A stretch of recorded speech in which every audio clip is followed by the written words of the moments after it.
into buildings is the use of either phones to call elevators or phones to even select what floor you want to go to on an elevator. We're starting to see motion, ceiling mounted motion occupancy sensors to track the number of people or to even ensure social distancing is in place. AIA recommendations are saying to change or limit seating in lobby areas. And if you have seating in lobby areas, to ensure that your furniture is has easy to clean surfaces. So what I mentioned earlier was a change in process is if a visitor or a staff member has a fever, to actually have a room that's designed and set off of the lobby. So if they are there for a meeting, they can still engage in the meeting virtually within this isolated space without infecting or affecting other people in the building. Next is, I had mentioned full-time staff with part-time attendance. And even though people think, oh, does that mean that the office is shrinking? Really, it's not a matter of the office space shrinking. It's a matter of rethinking the space. So what we're seeing as far as trends and forecasts is bigger, higher cubicles to ensure that delineated space in between individuals. And a design element that's been implemented in other offices, as you can see in the picture, is those big black circles incorporated into design is really to showcase where the 6 feet is for that 6 feet office space. We're talking about corridors and circulation space where it's a means to get from point A to point Z or to enter and exit spaces. We're looking at making those spaces bigger and increasing that circulation, making corridors wider and larger, which means it's less real estate space for desks and filing cabinets and things that are typically seen in the office space. So because of that, the office space itself is not necessarily shrinking. We're just rethinking how those spaces are being utilized. Now, a big topic is the all open office. What we're looking at is we're seeing that the open office concept is not necessarily dead. It's just being reimagined. So what we're seeing with workstations are either staggered workstations, or in this case, the picture that I'm showing here, it's facing desks in the same directions and including those, again, those higher clear physical barriers, those clear plastic partitions in between the desk spaces. As you can see in this picture too, the collaboration spaces, which typically would have been maybe a table with chairs around it, are now chairs with desks that fold out instead of having shared tables and spaces. What we're also seeing is neighborhoods. And what we mean by that is neighborhoods of teams who want to collaborate and work together in clustered spaces, but may have restricted area or restricted access to those areas and spaces. So as far as the open office workspace is concerned, we're not seeing it as being completely dead or going away. We're just seeing it reimagined and changed a little bit.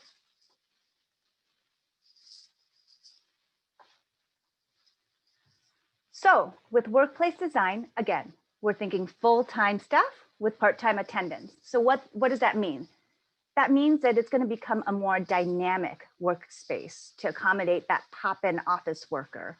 So we're going to have more varied workspaces with more flexibility and hospitality type of spaces.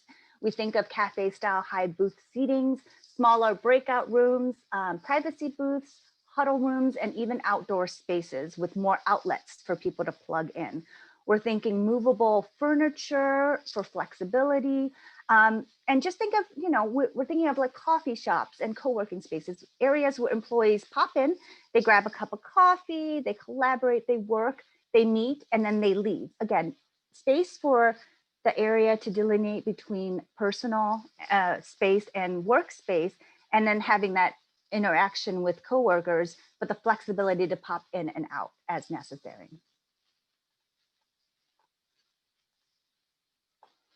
Next, we also see more of a spotlight on well-being. So as we're designing these office spaces and speaking to our clients, they're asking questions about the indoor air quality. What can we do? How can we make sure that the circulation of the air is filtered and and purified.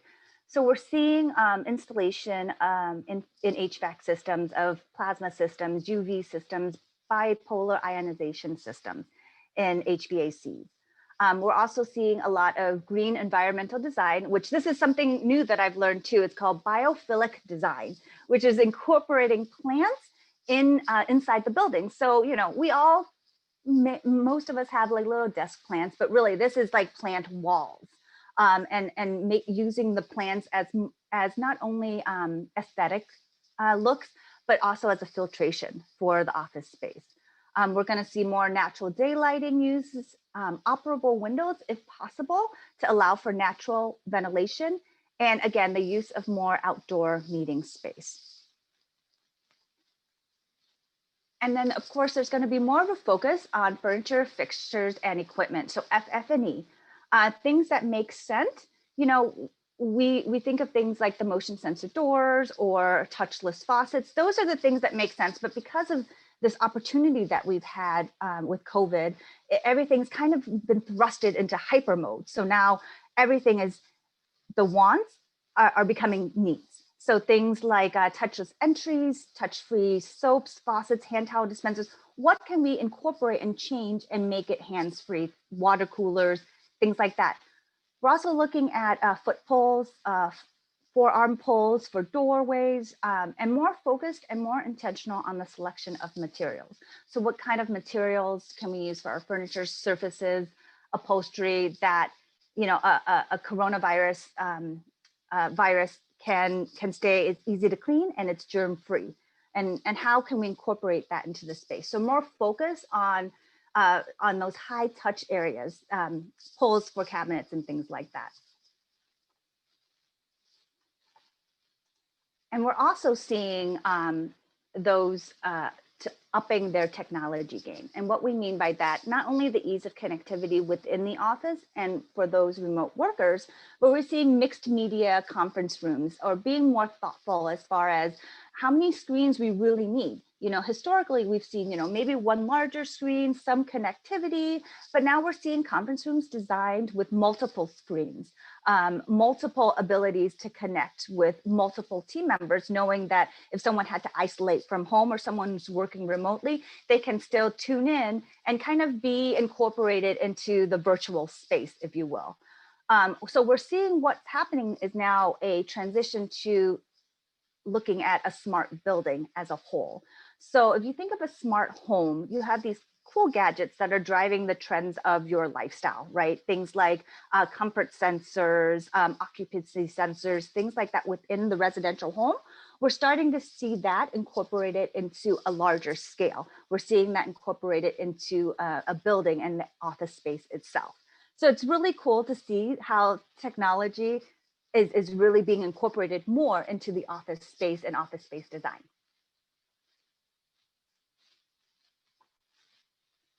So with that, some main takeaways from my portion of the presentation. You know, design just plays such a critical role in providing a safe and healthy workspace to support the well-being of its occupants. So what we're seeing is remote working is not dead, it's just different. The office space is not shrinking, we're rethinking how it's being utilized.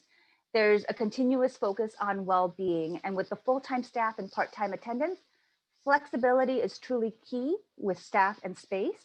We're looking at address-free desks, lockers, and hospitality or collaboration spaces for these employees. And while these are concluding words and suggestions on what we've seen as far as short-term solutions that will more than likely be adopted in the long term, you know, each company is really different, and each company has its business preferences. So ultimately, it's the company's culture that will end up guiding everything. So thanks so much. Awesome, Barbara. Thank you. That is just very insightful information and a lot of new information there. So I was remiss at the beginning in saying that we will do questions, but we're going to ask you to put those in the chat box, and we're gonna hold those to the end so that we can have some great dialogue as well. So we're going to move on then to Manny with Beverly, and Manny, you would take us through what the office market is looking like from a demand side, and maybe some other insights you have for us. Thank you. Thanks, Kelly. Hello again, everyone. What a year it's been for all of us on this call in so many different ways, including the commercial real estate market. The office market has seen a lot of changes, and really more a continuation of some trends pre-COVID, as well as some that are here to stay. As Kelly mentioned, I work for a commercial real estate firm. We work with landlords, tenants, buyers, sellers, to help them with their commercial real estate property. Within those is office. That's one of our specialty areas, along with industrial and retail and investment property, covering the state of Wisconsin with reach outside. So we also get some national trends that I'll mention in a few minutes. But overall, just to kind of start with an overview of how COVID has impacted the office market locally and nationally. Just to kind of set the table a little bit, I thought this was interesting. In the Green Bay area, there's roughly 10 million square feet of office space, about 650 office buildings. And just to put that in comparison, I like to do this myself. In Milwaukee, there's roughly 80 million square feet of office, and Chicago has 500 million square feet, right? So the point there is that we're a fairly small office market, and of the industrial, retail, and office property types, office is actually the smallest in Brown County. So I say that because large metro areas, large office markets have been hit pretty dramatically due to COVID. As more and more companies analyzed their physical footprint and their office footprint, a number of them pulled out or halted leases or changed things in their footprint, making the market very uncertain and landlords very nervous. But I think, again, some of those were trends that we were seeing prior to COVID. So one of them is the need for flexibility. Barbara teed me up really nicely. The pandemic has really accelerated the interest, the needs that office users were showing priority for prior to COVID. Flexibility is one of those. I think companies have invested a lot in technology and in the infrastructure to provide their employees the tools needed to work remotely and be productive and efficient. And I certainly don't see that changing. But again, that was a trend need that surfaced before COVID. I think what's interesting, though, is as the investment and as the flexibility has increased in allowing folks to work from home or a coffee shop or wherever it's most convenient, there's also been a prioritization of things like company culture and communication and problem solving and employee engagement, all these things that a lot of them Barbara touched on, but these are things that companies have been weighing or putting a lot of investment and importance into. I don't see that changing. I think the office space plays a very important role in achieving all of those things. I think there's something to be said about collaboration in person. And Barb touched on this also. It's just in our DNA. In addition to the kind of the human piece, there's also the team building and the training, mentoring, all of those elements. So for those reasons, the feedback that we've heard from most of our office clients has been, it'll look different. It will probably be smaller in size or maybe more spread out, but we're going to keep it. We're not eliminating our office footprint altogether, and here are some of the reasons. So that's been kind of a consistent trend locally. I don't think that's the same at the national level. And we pick up the Business Journal and we can read about these large companies in very expensive markets pulling out completely from office buildings and leaving that market in shock. Luckily, for us here in the Green Bay area, I don't think we are going to see that the problem kind of get to that level as far as office vacancies go. We do have a lot of office vacant in the county, and this is before COVID. Of the 10 million square feet that is the office inventory in the Green Bay area, about 10% of that is currently vacant. Now, it sounds like a scary number, but being a small market, few real estate events can have a large impact on the market overall. So of that 10%, that is roughly 3 properties that are large, that are vacant or will be vacant very soon. So there's certainly room available for companies who want to spread out or do things differently. But I think the overall trend there again is it will be designed, as Barb said, and it will look and feel differently. And I've been really impressed to see companies,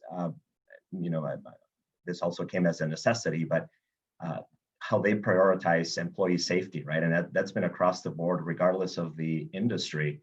So they're taking measures to provide a safe physical environment for folks who want to work from home from the office, and allow and encourage working remotely. The response to this evaluation of office space, this analysis has varied. I think immediately after the shutdown, a number of companies had to react quickly, as business does. And there's still some of those policies in place. When we talk to our clients, they say, we're really not quite 100% safe or confident in returning to the office altogether just yet. So we're hearing some projections of maybe it's Q2 of 2021, and what will that look like? Some of our clients are providing alternate dates to their employees. So for example, there's a group who goes into the office Monday, Wednesday, Friday, and another Thursday and Tuesday, just to limit the number of people at the office building at the same time. I think that will continue, those kind of flexible and creative ways to set up the operation in the office, especially as the vaccine becomes hopefully more readily available and people feel a little bit more confident in returning to an office environment. Hoteling desks, Barbara touched on this, being able to plug and play, especially for a team that travels. Assuming a lot of folks at Schreiber are coming and going in their travels, and other companies, a number of companies in Brown County. So I think that flexibility of being able to plug and play and work for a day or two or a few, and then just pick up your stuff and leave, that will certainly stay. So maybe I'll leave a little bit more for the end with questions, and I'm excited to hear about Ron as well. And thanks again for having me, Kelly. Absolutely. Well, thank you. It's very interesting information. We'll talk later about the 3 properties. Get that going. Awesome. Ron, we are all excited to hear what you have to say, and thank you for joining us this morning. Yeah, no, happy to be here. I guess I could shock everybody by saying we're moving and everyone's going to work from home, but I'm not going to say that. That's certainly not our intent. I think, Barbara, your 5 main takeaways are very much in line with the way we think and what we're doing and how we're acting as an organization. And Manny, you talked about a lot of things that hit home perfectly for us. I mean, from reacting quickly and all of the things that we've had to do and the things that we are considering. Kelly, I'm not going to go into the how do you go from geology to cheese. That's a longer story. So I'll hold that conversation until later. We can have a whole webinar just on that, Ron. I'm fine with that. We could. Yeah. Let me just take it. So first of all, thank you for inviting me. It's a pleasure to be here and happy to be on. Maybe what I'll do is just talk a little bit about our situation throughout the pandemic and sort of how it's evolved and what we're thinking today. Maybe just to sort of help set this up. If you go back to the February timeframe of almost a year ago now, we had created a task force. We've got plants all over the world, 40 locations around the world, and we were seeing what was going on around the world. And so we already had a task force that was in place and really working on what's the right way to protect our production facilities and our partners. Our partners are our employees. And then all of a sudden comes along the first part of March 11th, the local healthcare community and local business leaders really got together and said, hey, we got to do something here locally. And so it happened super fast for us. On March 12th, I had town hall meetings set up that were regularly scheduled town hall meetings that I actually canceled that day because I needed to make some other decisions. By the end of that day, we had told everybody that the next day, March 13th, was their last day in the office. And within a 24-hour period, we went from being a work at the office to a work at the home environment. So it happened with a lot of speed and I'll just say suddenness for us as an organization. At that point in time, at the very beginning of this, we really had sort of, I'll just say, three work groups. There was the work group that had to work here at the office because they worked in a pilot plant or the lab or physical facilities. There was a group that needed to be here once every other week or so for business or work that just needed to be done at the office. And then there was the third vast majority of the group, which is it didn't matter where you did your work. And so that group went home. And we went from over 600 people here at the corporate office to 30 people overnight. So we went to a 5% occupancy, again, literally overnight. Over time, over the coming months, we really added a third group back to the office, which is really those that for personal reasons, whether it was an effectiveness issue, whether it was for mental or emotional health, or for whatever reason, just really wanted to be at the office. And so our, I'll just say, approved group to be here at the office is now at about 150 people. But on any given day, we're still only running at about 50 to 80 partners on any given day. So we've gone from 5% to 10% occupancy is where we are as an organization right now. It's been interesting to watch the emotions sort of, I'll just say evolve since the beginning as well. So on March 13th, when it was the last day at the office, I'll say there was a lot of tears. There were a lot of fears, fear of uncertainty, fear of the unknown. And I'll say even a lot of questions of can we really do this? Can we pull this off? And what's going to happen? And really the general sentiment is this is going to be a 2-week deal, a 3-week deal, maybe a month, and we'll all be back together and everything is just going to be fine. Well, a few months later, we all realized that it wasn't going to be as quick as we had originally thought.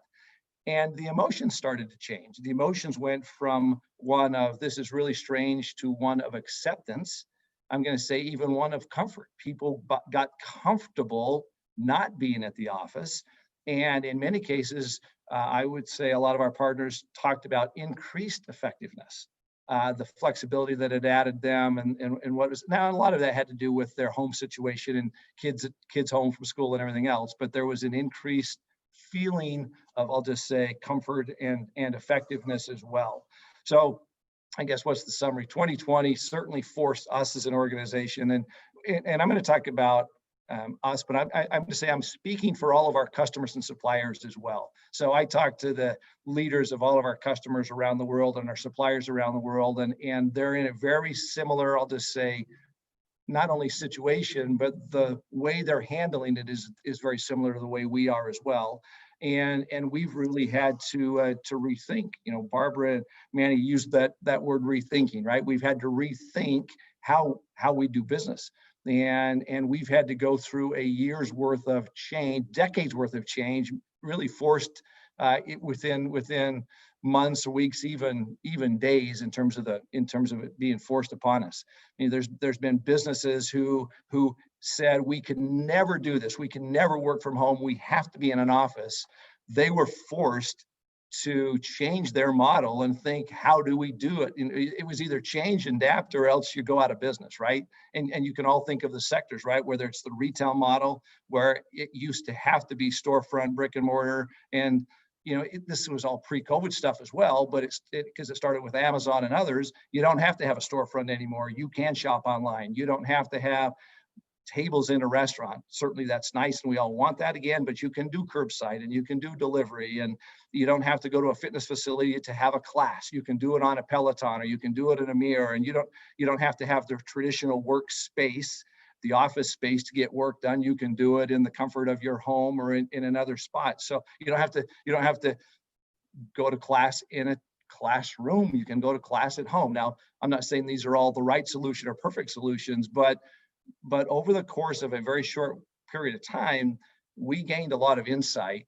And now, almost going back a year, we've got a lot of, I'll just say, hindsight in how we can do business differently. Certainly, and we talked about this a lot at Schreiber Foods, we expected more of our homes than we ever had before, right? Our homes became our restaurant and our gyms and our place of work and our beauty salon and our school and our place of worship, and our home became our everything. And it used to be that the home was a place where you wanted to escape to. And for a period of time, it became the place that you wanted to escape from, right? You wanted to get away because you were just sort of boxed there. That has changed, we have found, over the course of time, where people are, or it's not as strange and it's not as abnormal as it used to be. Certainly for some time, the predictions have been that the world was going to go to a more remote, flexible work environment. The future just came pretty quickly. You know, there was a lot of predictions of what would the workspace be 10 years from now. That changed pretty quickly as a result of COVID, and the present, how we are today, certainly at Schreiber Foods and many others, it's a remote workspace, right? And it's a remote workforce.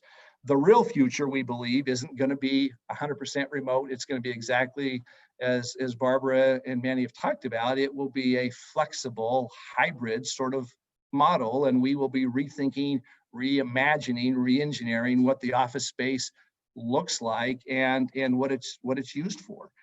Again, we have a lot of insight now that we didn't have a year ago.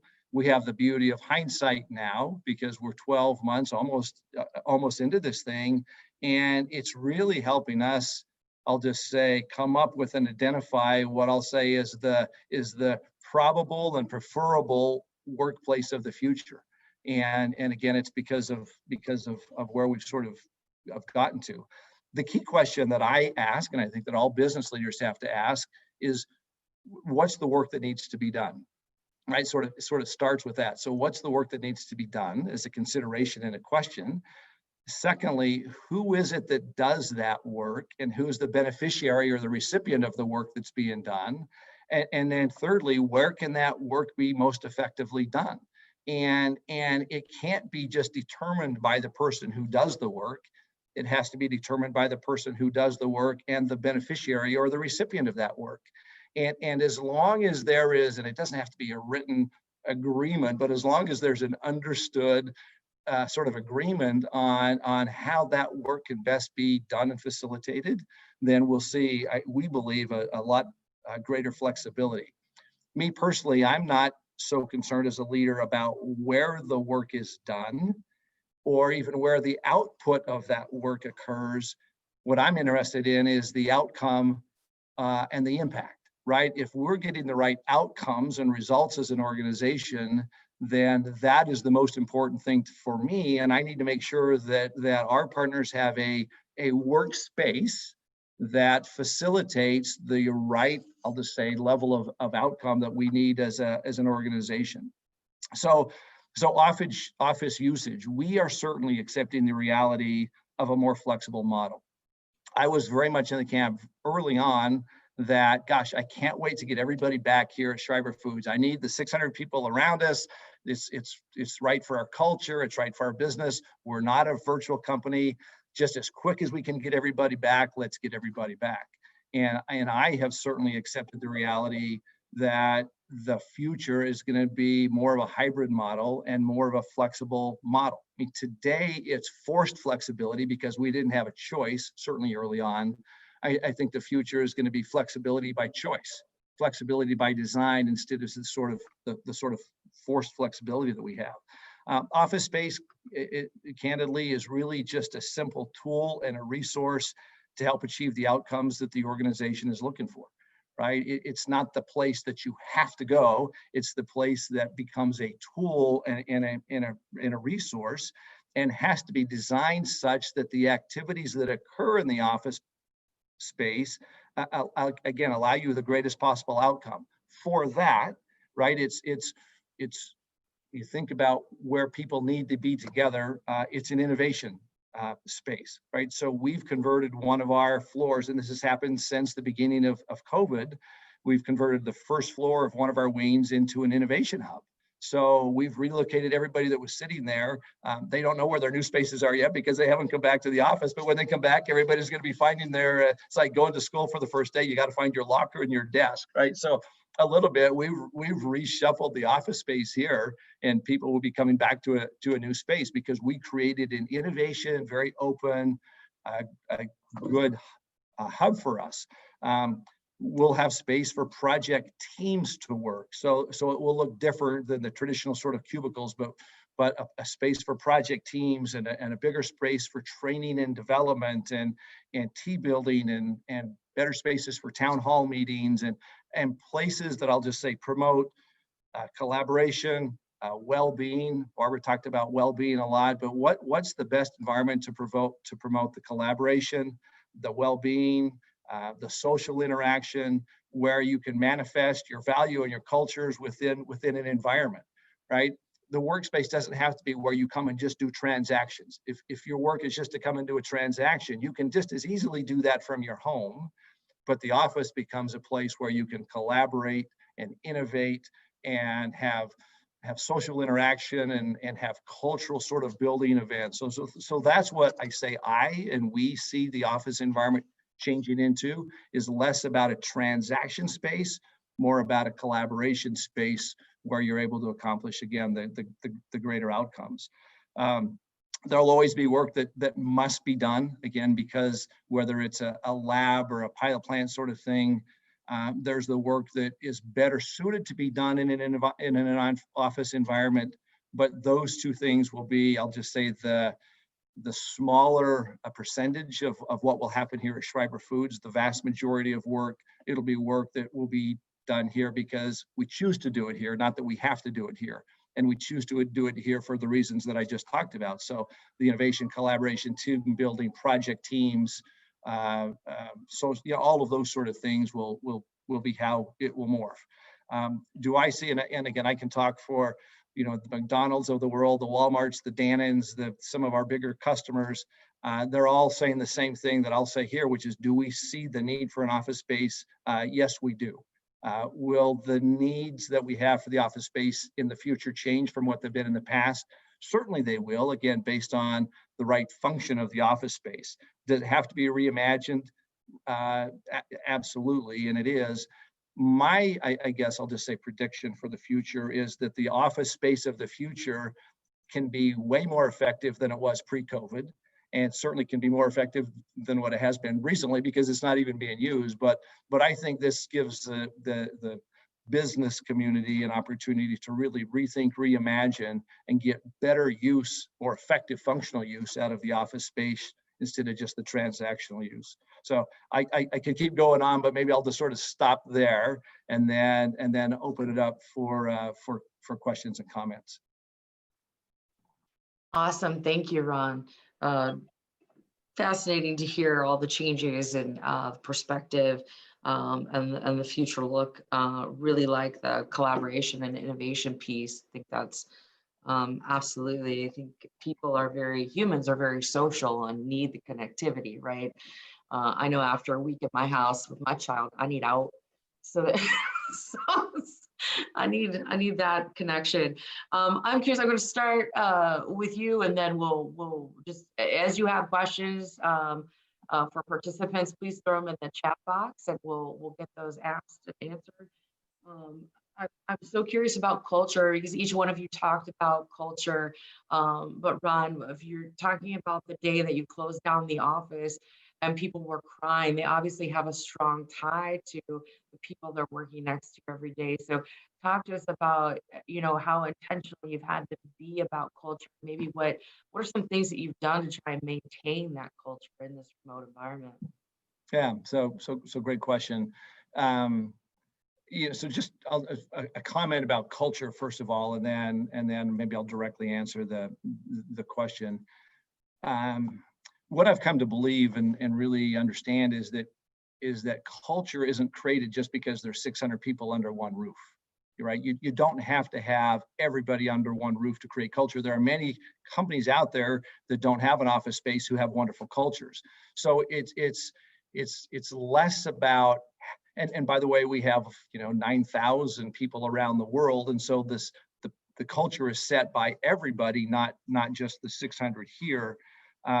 Culture is a function of not just what's written on the wall, and not just what a leader or a leadership team says, but it's the actions of the people, right? And so from a cultural standpoint, we did the same things that everybody else did, which is the virtual meetings, the virtual celebrations. We've done everything that we used to do under the roof here. We've just been trying to do take the right actions of just staying connected and showing up on people's doorsteps with a gift and dropping it off and then standing back so we were socially distanced. So we've tried to maintain interaction and connectivity a lot of different ways. And I think that's really the key. The challenge we have is less about people who have been with our company for a long period of time.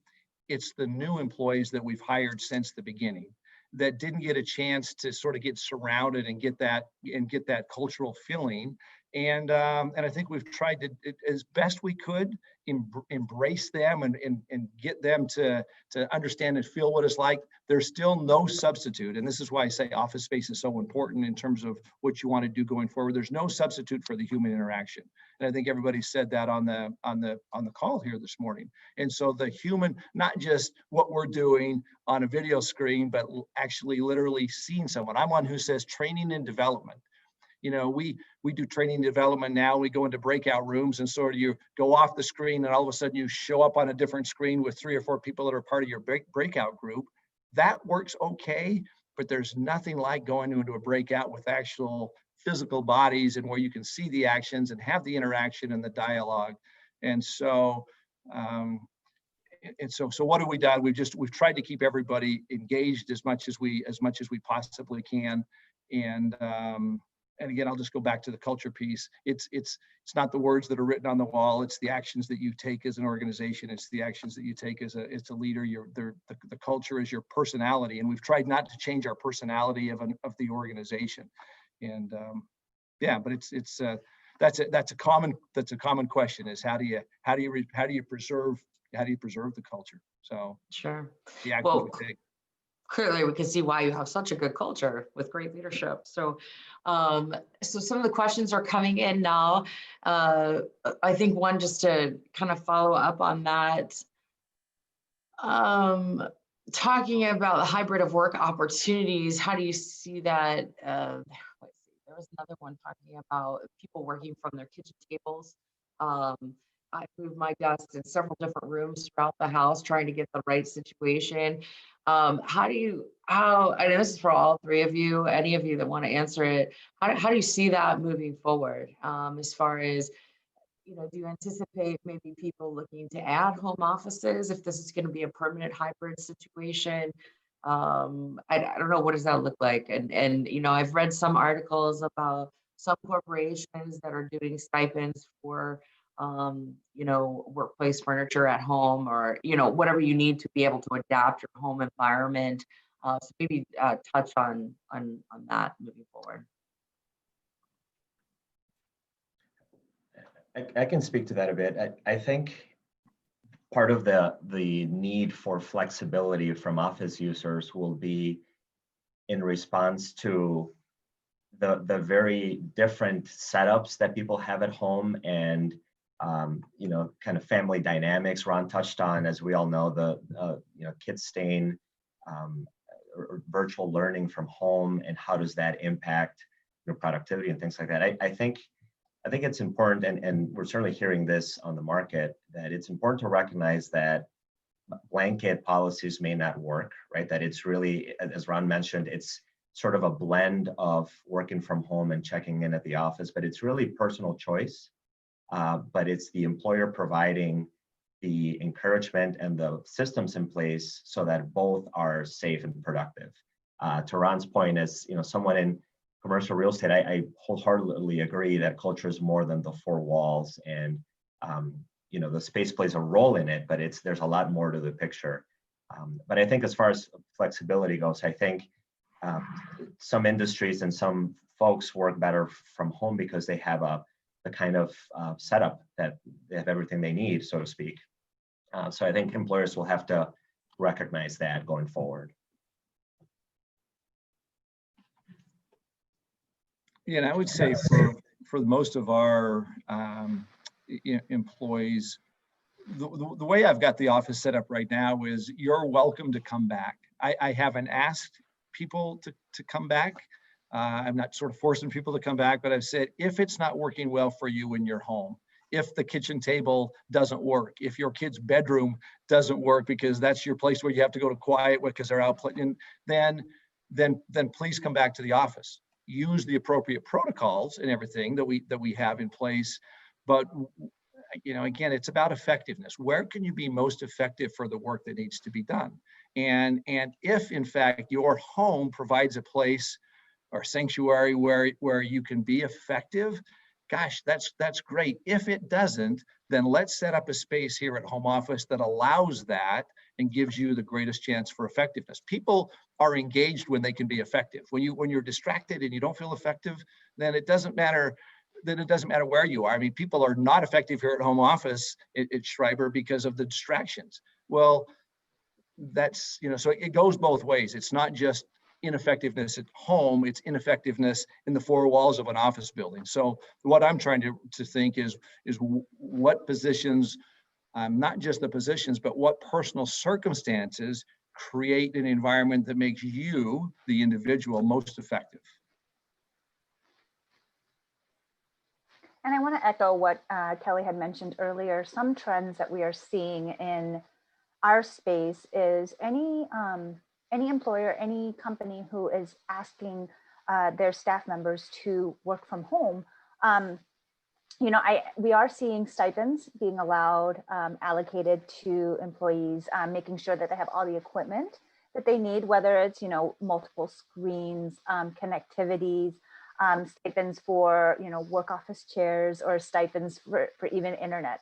So the question that was asked as far as changes as work at home permanently is put in place, those are kind of the trends that I'm seeing with companies, is if they are deciding to put people to work from home permanently, then offering those stipends.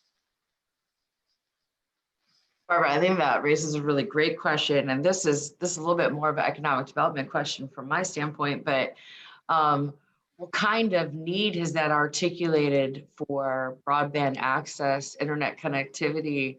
Do you think now, as you are starting to hear more about it, I think a little bit, what kind of impact do you think that's going to have on the push to get even more rural areas connected?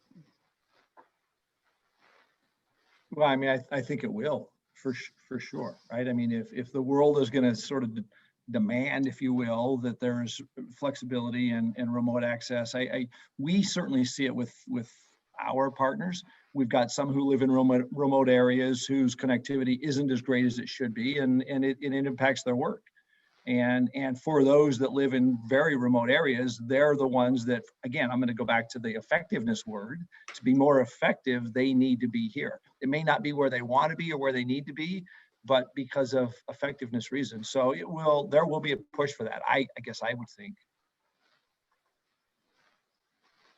And I agree with that too, Ron. So at Hoffman, we also designed for K-12 schools. And so we actually surveyed school districts and asked, what are some challenges? What are some obstacles? What are some opportunities? And actually, the biggest challenge for rural areas was connectivity to Wi-Fi and internet, or access to it. Boy. So bringing up the schools, we have a question in here, which I think is a good next step here. Curious about what's going to be the trigger point to get people back to the office. Understanding that it'll be a hybrid and, might be a part-time thing versus I'm coming back every 5 days a week. What does that look like? I know the schools have kind of their charts of, okay, when this happens, we'll come back to this and we'll come back to this and we'll come back to this. Are you all seeing things in place, or is it really just still so much up in the air? There aren't parameters to pull that back yet. I think a lot of it is unknown. I'm sorry, Ron, go ahead. No, go ahead, Manny. I was going to say, I think a lot of it is unknown at this time. It's TBD. I don't know if there's going to be a certain date or a time when everyone just kind of everybody goes back to the office all at once. I think it's really depends on the company and how they want to phase this out. I also think that the vaccine, again, in my opinion, will play a role in this. And I think as that develops, changes in people's attitudes will be reflected. So I think it's still kind of unknown.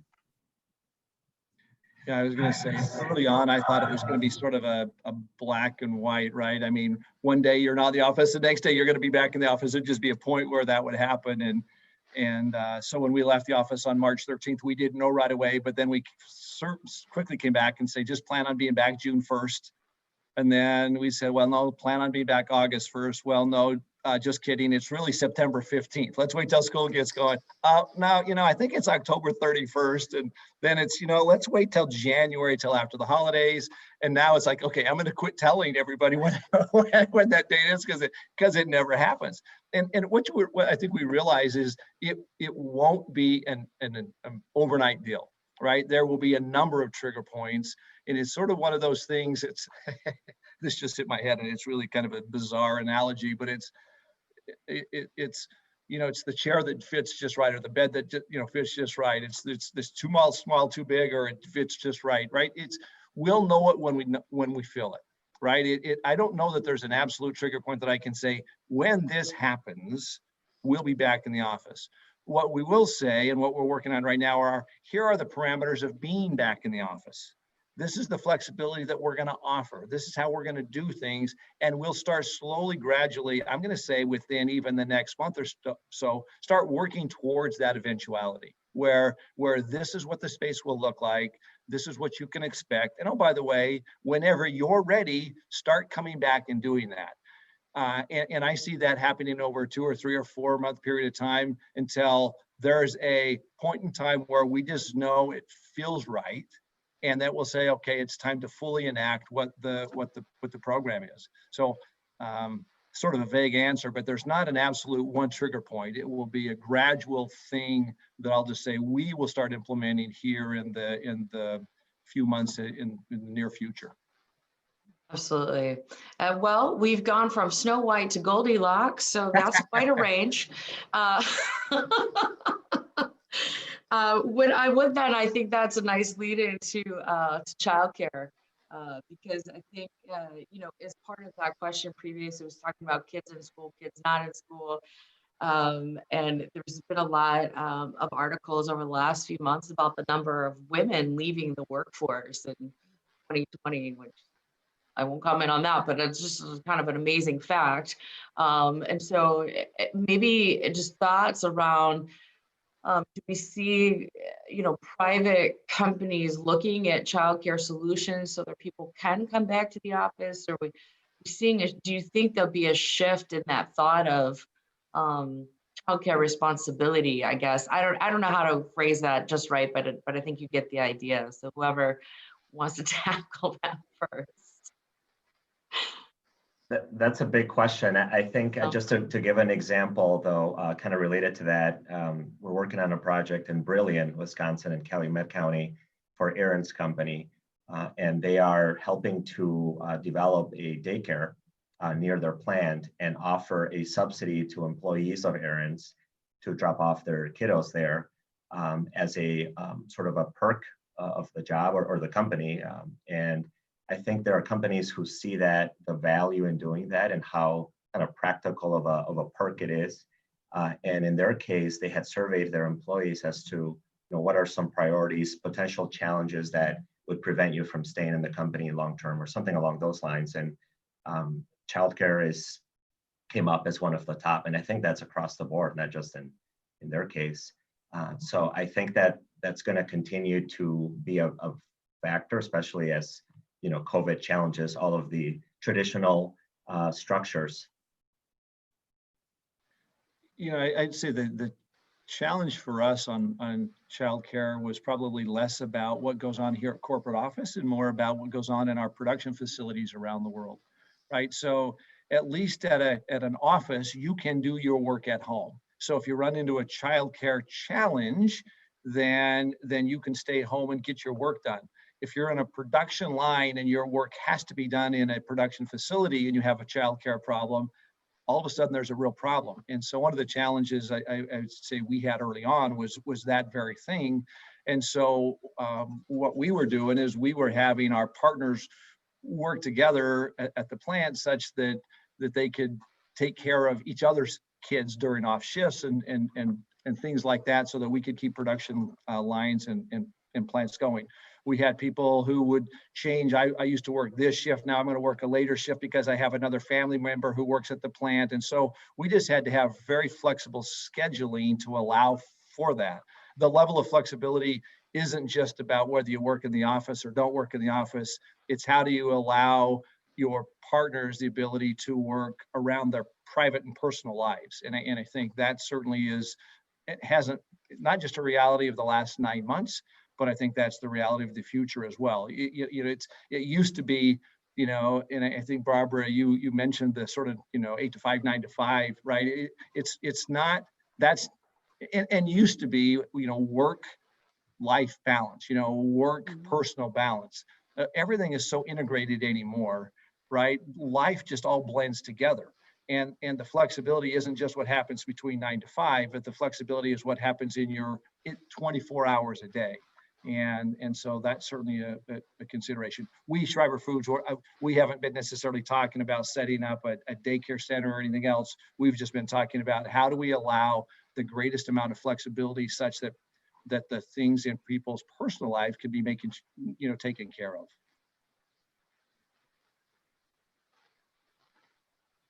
Barbara, you have any thoughts around that? My personal opinion about that is someone had actually asked a question about triggering, about returning back to work. And I feel like this is, lack of a better word, I guess, it's a blip. It's going to be, you know, a year, 2 years, and then we will return back to whatever normal will look like at that point in time. So I feel as though, you know, we'll return back to the office. I feel like we'll return back to work at some point. It's just a matter of when, and that was a question that was responded to earlier. So. Yeah. All right, thank you. I know those are tough questions, so appreciate y'all taking a stab at those. And so some other really good points, and that goes into the remote worker. A lot of conversations around what does that look like? Can you live anywhere and work for a company that's located somewhere else? So let's talk a little bit about that because I think that is fascinating. I know Troy's got some thoughts in there too. Talking about job creation grants for government will need to be reviewed as well. If the job is created but the person is remote in a different state, do you still incentivize that? I will tell you one thing. I was on a call this week with colleagues from around the country, and there's a community in Texas, and they are doing a $7,500 incentive for remote workers paid to the company. So if you're a company and you hire a remote worker that lives in their community, no matter where your company is located, they will pay you $7,500. They'll pay the company $7,500 for hiring that employee. I'll tell you from an economic development standpoint, that just blows up everything traditional across the board. So just curious on the remote side, maybe some thoughts around how you see that working, or does it broaden the scope to be able to say, hey, I'm going to hire people in different states. They don't have to report here, or maybe they only have to come here quarterly. What are thoughts around that? So I was going to bring up something about remote workers is, you know, we're seeing a lot of tech companies, you know, Pinterest, for example, saying, nope, you don't have to return back to work ever again. You know, is the office really dead? And then you see companies like Google who have now announced and said, nope, we would like our employees to come back. And even those virtual companies, they still have their company retreats, right, where everyone comes back together. And so I feel like, again, going back to that flexibility and the hybrid, while yes, the remote worker will continue, I think it's going to be a combination of remote work versus, not versus, but in conjunction with in-office in-person work. I know there are a lot of companies who believe that because of remote work, it opens up the talent pool. right? You don't have to just hire someone who is willing to move to Northeast Wisconsin. You can hire someone who lives anywhere in the world, because it's remote work. And so really, where does it matter? I would say, while that's true, I don't know that I'm necessarily, we're not rushing out to sort of open it up that way and say, hey, it's going to be remote work, so therefore it doesn't matter where you live. But there are companies who believe that will really open up the talent pool, and that remote really truly will mean remote. For me right now, remote work is the hybrid where everybody still can get together quickly and as needed, and again, the collaboration piece, the innovation piece, the social interaction piece, I still think is really important. Absolutely. Oh, go ahead, Manny. I was going to say, just quickly, from an economic development standpoint, I think there's something to be said about what we offer in the state of Wisconsin as a sales proposition to other employees, other employers who may be in more expensive, less stable markets. Now, that's easier said than done, but I think maybe fine-tuning our sales pitch as a state or as a region, both, I think providing that story would be interesting. Absolutely. That quality of life piece becomes higher on the value list, right? Absolutely. So that leads then into, you're talking about the interaction with folks, and the need to bring people together. There's a question here around how do you compensate for those conversations that happen in parking lots, right? You're leaving at the end of the day, you have a quick conversation, and oh my gosh, you just solved a problem. Or you hadn't been able to connect with that person because your schedules are crazy, and in the 5 minutes it takes you to walk to the car, you made that connection that you needed to move something forward. I think that's probably a huge challenge, and you lose some of that instantaneous connectivity and unplanned meetings, right? So how do you compensate for that in a virtual world? So what I would say on that is there's no, this is like many things in life, there's no perfect solution, right? Being in the office 100% of the time isn't the perfect solution for everybody. Being remote isn't the perfect solution for everybody, and you can find the pros and cons of both. So we talk a lot and have been talking a lot about a hybrid model and a flexibility model. I think that does become the best of both. When you're 100% remote, you certainly lose the water cooler talk, right? I mean, what happens in the hallway and when you bump into someone and you have that conversation. That's why I think it's important to have people back in the office from time to time, a day a week, 2 days a week, 3 days a week, when there are meetings, when there are a lot of things, because I think you can accomplish the hallway talk still when you get together, even if it's less frequently than 5 days a week. The hallway or the water cooler conversation doesn't happen 5 days a week. It happens from time to time, right? Even if everybody's at 100% here. And so I still think that will occur on a flexible hybrid schedule when you get people back in the office, even if the office is at a 40% occupancy, spread out differently and done differently, or a 60% occupancy. I still think you'll get the benefit of that. In that model. Sure, you might actually interact with different people that you wouldn't normally interact with, right? Yeah, I think you seek out. What's I'll just say the interesting, maybe unintended benefits or consequences is that early on, particularly, as much as we interact every single day, for many people, you come into the office and you smile and you say hello, but then you put your head down and you go to work. And you don't interact all that much. What we found is that the interaction that was being done virtually, we actually learned more about someone's family because you saw what was going on in their house and you asked more questions and you were more interested and you needed the interaction. So you socially engaged more virtually than you did when you were seeing someone face to face. And so we actually found a bit of an increase, as odd as that sounds, interaction into people's personal life because things became more personal because you were working at home. And so again, I keep talking about the best of both worlds. We don't want to lose that either, right? Everybody has a story. Everybody has a story. And it's important for everybody to understand and know everybody else's story. That's where relationships are built. It's not built because I sit in a cubicle next to someone.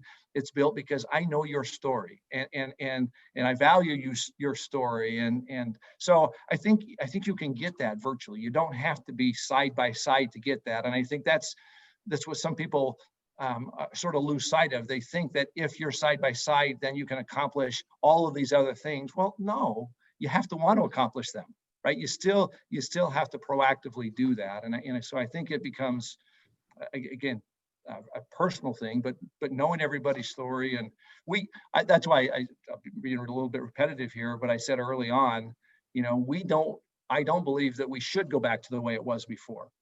I certainly don't believe we should have it the way it is today, but there's a hybrid model that will allow us to have the right amount of interaction, the greatest amount of I'll just say effectiveness. And the office will be a place where you come to get charged up and energized and excited because of all of these great things that are happening. Not, oh, I have to go to the office today and just grind through another day at work. By the way, I hope no one at Schreiber thinks that anyway, but the reality of it is, right, you go to work and it's just all transactional.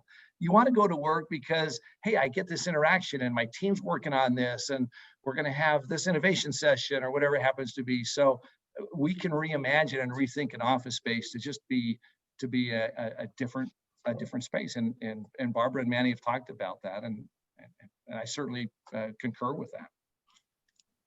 No, really good points. I was going to say, and then even at Hoffman, we were already setting ourselves up for the cloud, and we were already setting up ourselves with Teams, so then we could have the ability to work remotely or to chat, work from anywhere. So really, as far as like having conversations with colleagues, it's a matter of chatting. So instead of chatting while I'm in my cubicle and my colleagues in their cubicle, it's now I'm chatting from my home and they're chatting from their home. So I think those conversations, those unplanned conversations can still happen and occur, or a matter of, picking up the phone or even texting each other. And so I think it's more, it's still there and we're still able to do it. It's just done differently in a virtual way.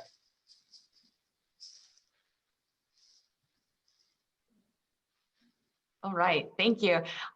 So I think we have a question about transit, and I think that raises a really interesting question around transportation and how that's affecting just different things. I think about the miles I used to put on my car, and now I'm getting gas maybe, I don't know, once every couple weeks, right? So, but not only car transportation, but this question is around supporting access and equity. Rush hour looks different. Let's talk about how the impact on transportation and maybe how you see that working moving forward. From my perspective, transportation is such a long-term need, and the planning is, I think, should be, kind of not limited to a few months or a year of a pandemic. I do think it's going to change. I don't see the need for being more connected as a region with public transit. I don't see that need dwindling. But when it's interesting, I was talking to a business executive and he was loving the fact that he hasn't traveled as much in 2020 because of COVID, and he's conducting, to Ron's point, conducting a lot of business meetings via Zoom and virtually, and he was just excited about the time that obviously saves, not just when you're in the air, but the time, the airport and coming back and catching up. So I think in the name of efficiency, I think the pandemic has exposed some pretty interesting things. One of them is how to be more efficient with our time, and travel and commutes are a huge part of that. As far as the impact on the commercial real estate market, again, back to these larger metros, take Chicago, for example, we're seeing very serious concerns in the downtown office market because now you don't have a flood of suburban workers coming into central business district to work.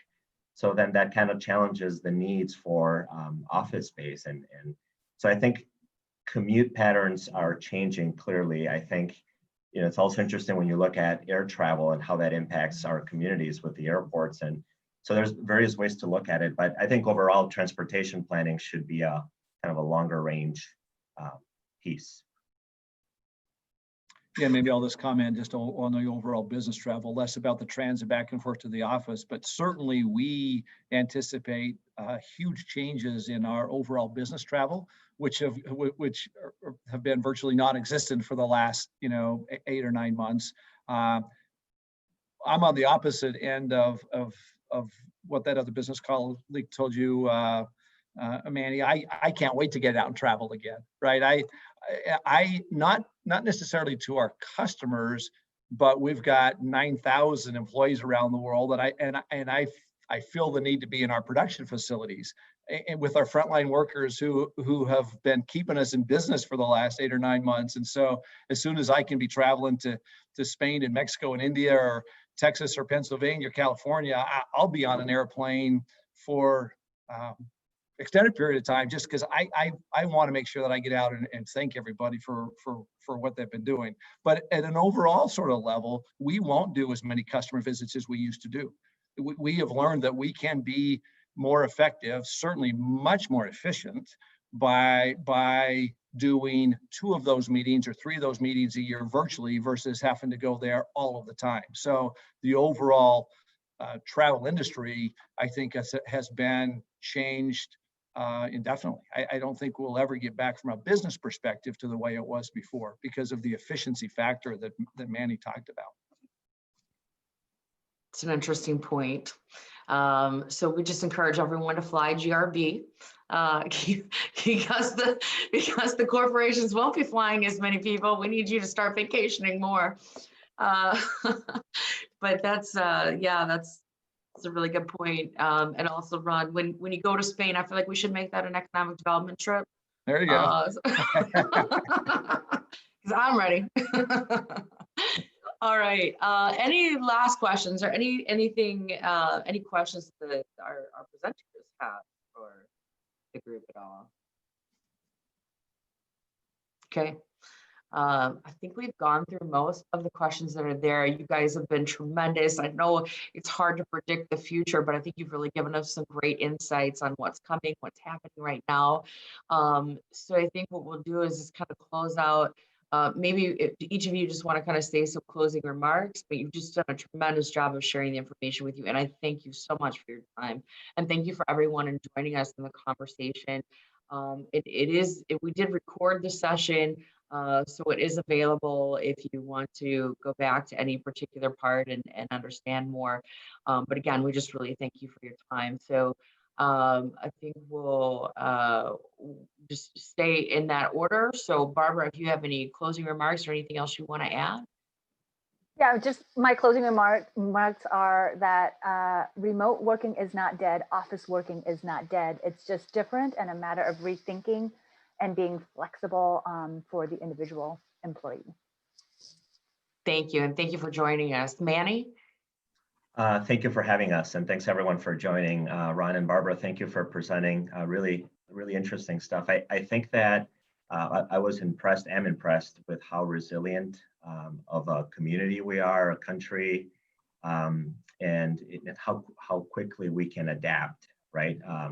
So I think adaptability, flexibility, we've said them a dozen times on the call. I think those will be key going forward, and it's exciting, a little scary, but it's exciting to see how companies get creative and how keeping their employee safety as a priority, how they figure out new ways to do things for their employees, their clients. So looking forward to a healthy and prosperous 2021.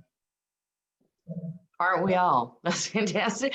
Ron, I'm going to let you close us out, but just Manny reminded me, talking about the resiliency, and of course, you all have such a strong manufacturing play as well. This has been a very resilient year. Our manufacturing base in this community has really driven us back down to an unemployment level pre-COVID in a rather quick way that is more competitive than other areas of the country and other areas of the state even. So just people have that awareness. We've had over 24 existing business expansion projects this past year in 2020. So that's existing companies. That's primarily been industrial manufacturing, but there are some office spaces in there as well. So just fascinating that our strong manufacturing base here has really helped build that resiliency and something that's unique to our area. So that is a story we're very excited to help tell, and we will be telling that 21 and excited to see what 21 brings. So Ron, if you'll close us out, and again, just thank you everyone for your time. Yeah, sure. Thank you, Barbara, Manny. It's been an honor, a privilege to be on the panel with you. So thank both of you for your remarks. And amen to the comment about resiliency. I think if there's one thing that I've learned in the last year, it's the resiliency of the human spirit, right? And how you can do things that you didn't think were possible before, and that you see many examples of that throughout your life. But all of a sudden, when something like this gets thrown at the world, you sort of see the human spirit and the resiliency of the human spirit. Kelly, you talked about here just a second ago. We can't predict the future, and I'm going to say maybe my closing message is that we can't predict the future. You plan and prepare for it, but as best as you plan and prepare, it doesn't mean you can predict perfectly. And so I'm a big believer in having a point of where we want to get to, and having the vision, and having the targets of where we want to get to. But you also have to face the realities of the day, and the realities of you have to live in the present. You have to live in the moment, but not lose sight of where it is that we're going, and what we're trying to accomplish.